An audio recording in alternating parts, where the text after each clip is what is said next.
Hello everyone, welcome back to my channel Yanka's creation. आशा करी তোমরা সবাই খুব ভালো আছো, জাস্ট ফাটাফাটি আছো। তো অনেক দিন পর আমি একটা নতুন রান্না নিয়ে এসেছি চিংড়ি মাছের। আশা করি তোমাদের ভালো লাগবে, তো ভিডিওটা স্কিপ না করে দেখতে থাকো। সো প্রথমেই একটা ফ্রাইং প্যান নিয়েছি, নিয়ে করে ওটাকে গরম হতে দিয়েছি ভালো করে।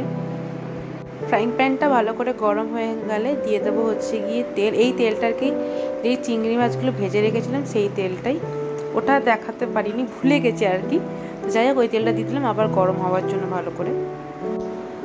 তেলটা ভালো করে গরম হয়ে গেলে এখানে 1 চামচের মতো ঘি দিয়ে দেবো, যাতে খুব সুন্দর একটা অ্যারোমা আসে। তারপর দিয়ে দেবো হচ্ছে কি 2টো তেজপাতা, এরপর দিয়ে দেবো হচ্ছে কি 2টো এলাচ এরকমভাবে ছাড়িয়ে।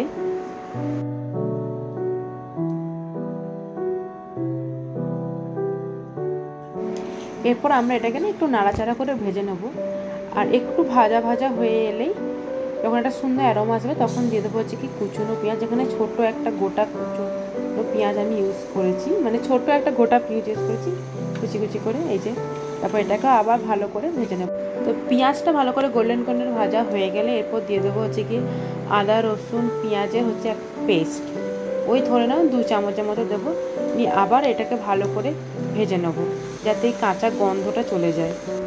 মশলাটা ভালো করে ভাজা ভাজা হয়ে গেলে এবার দিয়ে দেবো ছোটো চামচের 1 চামচ জিরে গুঁড়ো। তারপর দেবো হচ্ছে কি ছোটো চামচের 1 চামচ ধনে গুঁড়ো। এরপর দেবো হচ্ছে কি স্বাদ মতো নুন। তারপর দেবো হচ্ছে ছোটো চামচের 1 চামচ চিনি দেওয়া হয়ে গেছে। এরপর দেবো হচ্ছে ছোটো চামচে 1 থেকে 2 চামচ হচ্ছে ঝাল গুঁড়ো লঙ্কা। তো তোমরা যেরকম যে ঝাল খাও সেই অনুযায়ী দেবে। এবার হচ্ছে গুঁড়ো মশলাগুলোকে আবার ওই মশলাটার সাথে একবারে ভেজে নেব।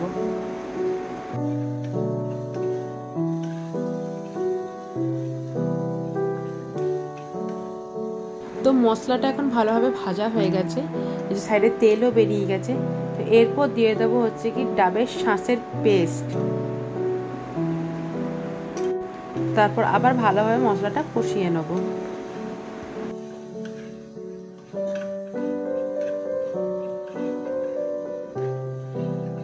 তো এবার হচ্ছে যেখানে ডাবের শাঁসটা আমি পেস্ট করেছিলাম সেখানে যে শাঁসগুলো রেখেছিল ওটা ভালো করে জলটা দিয়ে ধুয়ে ওই জলটা দিয়ে দিচ্ছি, নিয়ে আবার ভালো করে এটাকে আবার কষিয়ে নেব।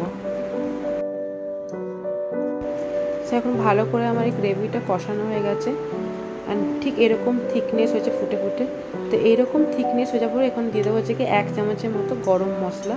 নিয়ে আবার পুরো গ্রেভির সাথে ভালো করে গরম মশলাটা মিক্স করবো, যাতে খুব সুন্দর একটা অ্যারোমা আসে।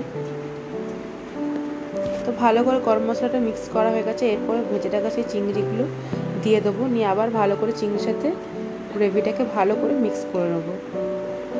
আমাদের রান্না প্রায় 80% হয়ে এসছে।